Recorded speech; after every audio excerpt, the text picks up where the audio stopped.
Olá, irmãos. Eu saúdo cada um de vocês com a graça e a paz de nosso Senhor Jesus Cristo. Amém? O meu nome é Miriam Anita e eu vou compartilhar com os irmãos aquilo que eu entendi do texto Superando o Difícil Caminho do Luto. Quem escreveu esse texto foi o pastor Marcelo Petrucci. Ele consta do Manancial, que é uma publicação de meditações diárias da União Feminina Missionária Batista do Brasil. Então, eu não escrevi o texto, foi o pastor Marcelo, eu só vou ler e contar para os irmãos aquilo que eu entendi. Isto dito, podemos iniciar orando.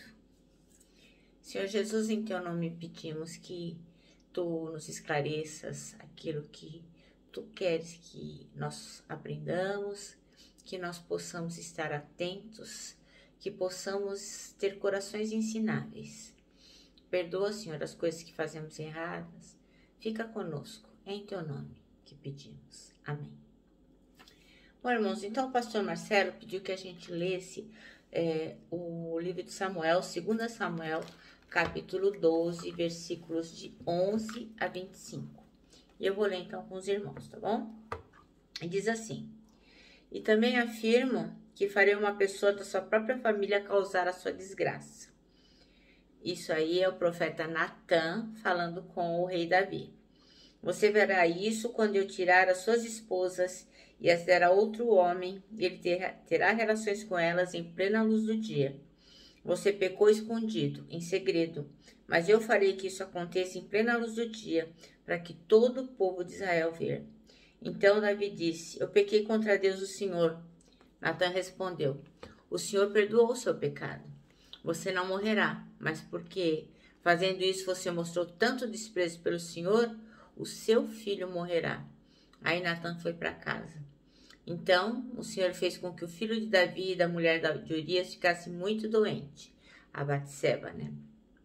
Davi orou a Deus para que a criança sarasse e não quis comer nada. Entrou no seu quarto e passou a noite inteira deitado no chão. Então, os funcionários do palácio tentaram fazer Davi se levantar, mas ele não quis e não comeu nada com eles. Uma semana depois, a criança morreu. E os funcionários ficaram com medo de dar a notícia a Davi. E eles disseram: Enquanto a criança estava viva, Davi não respondia quando falávamos com ele. Como vamos dizer a ele que a criança morreu?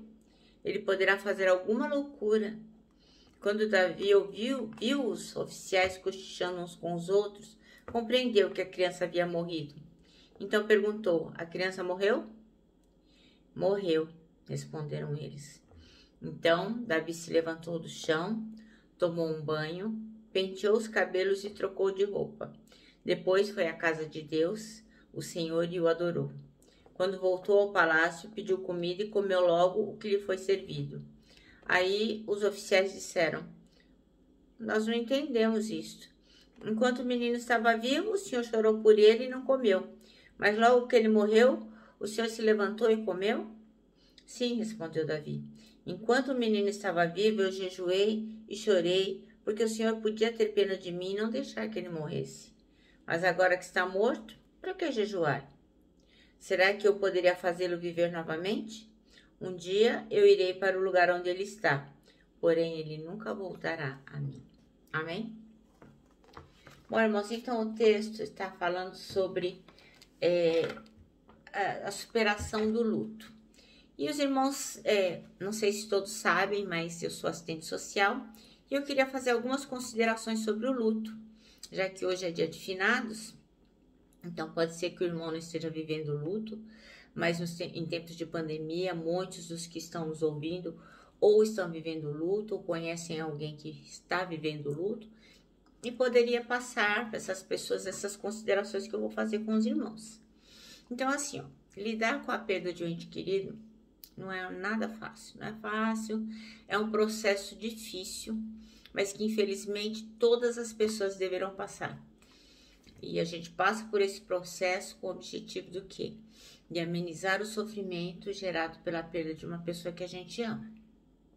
Então, o luto tem algumas fases. Então, para a gente poder passar por elas com mais discernimento, eu vou contar um pouquinho de cada fase.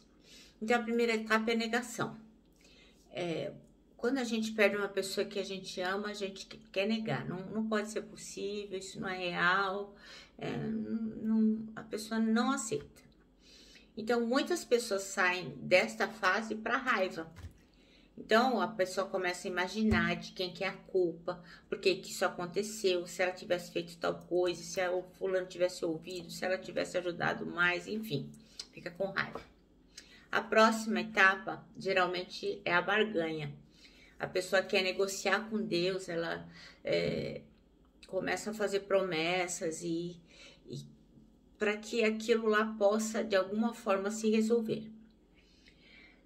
A gente acha que pode reverter aquela situação. E muitas pessoas passam dessa fase da barganha, da negociação, para a depressão. E passam um tempo deprimidas, tristes, muito infelizes. E depois dessa fase passada vem a aceitação. Não. Então, isso não significa que a tristeza vai acabar de forma alguma, mas sim que você vai ter conseguido alcançar uma certa paz de espírito. Então, essas são as fases elencadas por profissionais do luto. Logicamente que nem todos passam por todas assim, paulatinamente, alguns aglutinam algumas fases juntas, a raiva com a depressão, enfim. E outros pulam fases, né? Mas o importante é que a pessoa chegue ao final, a aceitação. Então, a gente tem que aceitar a perda. Por pior que ela seja, a gente tem que aceitar a perda, que é uma das coisas mais difíceis que a gente tem para enfrentar na vida. Então, o período do luto, ele pode ser intenso, pode ser demorado. Então, é importante que a pessoa que está passando pelo luto, se você está passando por um luto, você tem que se permitir sofrer. É normal. Você perdeu uma pessoa querida e você tem que sofrer por isso. Então, não adianta você querer superar imediatamente. Não, eu vou pular essa fase, eu vou me recuperar imediatamente. Não, você tem que vivenciar todas essas emoções e acompanhar essa perda até você poder superá-la. Então, você tem que aceitar que perdeu alguém importante. Então, você tem que se permitir entender que a vida não vai ser igual como era antigamente, que agora aquela pessoa não está mais do seu lado e você vai ter que cultivar pensamentos a respeito de como será a sua vida dali para frente.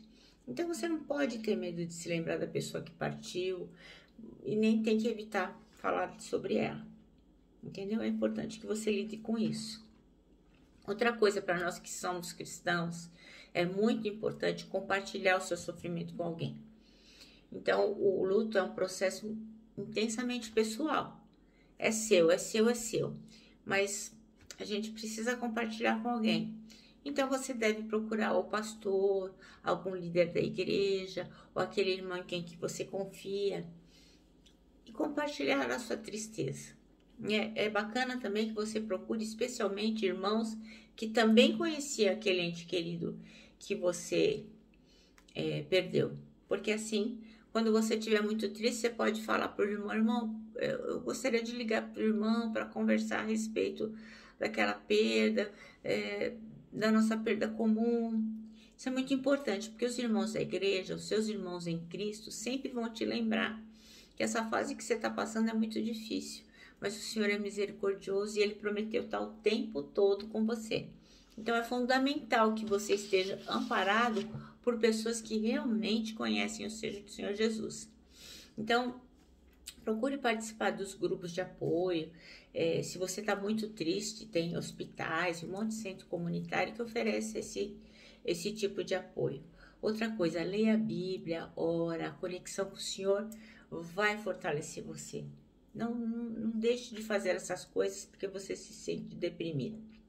Tem coisas assim que a gente pode fazer para melhorar o ânimo. Se exercitar, que isso produz endorfina, que é uma substância que pode elevar o seu nível de humor. Se alimentar bem. Então, não existe um tempo certo para você se livrar do luto. Mas ele tem que acontecer. Então, tem aqueles lutos complicados que demoram demais para acabar. E tem aqueles lutos inibidos que a pessoa perdeu uma pessoa, no dia seguinte já quer voltar a trabalhar, a agenda volta a estar cheia, como se nada tivesse acontecido. Então, assim, esse luto adiado também não vai resolver, e nem esse luto eterno também, que é o luto complicado também, não são bons. Então, você tem que se deixar permitir que essa fase natural passe. Agora, se você vir que essa fase habitual, ela está demorando mais do que o necessário, procura uma ajuda profissional. Não é porque você é cristão, irmão, que você não precisa de ajuda profissional. Vai atrás de um psicólogo. As faculdades de psicologia oferecem esse serviço graciosamente. Então, voltando aqui ao nosso texto, o versículo 20 é o versículo-chave que diz: Então Davi se levantou da terra, lavou-se, ungiu-se, mudou de vestes, entrou na casa do Senhor e adorou. Depois ele veio para casa e pediu pão. Puseram-no diante dele e ele comeu. Então, o texto diz que o luto é um processo muito doloroso. É um conjunto de reações a uma perda significativa, geralmente pela morte de uma pessoa que a gente ama. Então, quanto mais a gente ama, quanto maior o apego, maior é o sofrimento. Então, nesse texto que a gente acabou de ler, Davi estava enfrentando o luto. Então, ele ficou lá no chão, tudo sem comer, que era a maneira como ele reagiu à morte do filho, que nos ensinou como podemos lidar melhor com as nossas dores e perdas. Então, enquanto o menino estava vivo, ele estava lá no chão, jejuando. Depois que o menino morreu, ele venceu o luto. Então, para superar o luto, é preciso reconhecer que Deus é soberano em todas as decisões. Então, a gente tem que confiar nos propósitos do Senhor. É preciso ainda ter o cuidado de não perder a lucidez. Então, muita gente fica de luto, fica histérico, fica revoltado, briga. Isso aí não vai agregar nada à situação. Então, você tem que chorar quando tiver vontade de chorar, que isso não é pecado. O que a gente não deve é ficar num choro além do necessário. Tudo na vida tem limite. Então, o luto também tem que ter início, meio e fim. Então, a dor também tem que acabar. Então, você tem que tratar o luto com o devido respeito. Há pessoas que desenvolvem uma intimidade tão grande em relação à dor que elas descobrem vantagens em sofrer. Então, a psicologia chama isso de ganho secundário, né? A pessoa se coloca naquele papel de coitadinho e todo mundo fica... Então, Davi não se prestou esse papel. É importante a gente saber que vencedores não choram mais do que o necessário. E nós somos vencedores com Jesus. Então, superar o luto não é fácil. Seguir em frente, muito menos. Mas tudo isso é possível ao que crer. Portanto, não confunda difícil com impossível. E se por acaso for impossível, lembre-se de que aquilo que a nós é impossível é perfeitamente possível para o nosso Deus. Então, irmãos, só fechando, se o luto, volto a frisar, estiver demorando a passar, se o irmão não estiver conseguindo, se a irmã não conseguir lidar com o luto, procure ajuda profissional. Coloque todo o seu luto nas mãos do Senhor, mas também haja, ok? Bom, o nosso manancial termina dizendo assim que o luto faz parte da vida, mas com a força que vem de Deus pode ser superado. Então, irmãos, eu me despeço aqui com um abraço fraternal, com o meu abraço de ursa, e lógico, né? Com a nossa palavra de ordem, que é saudades. Especialmente hoje, no dia de finados.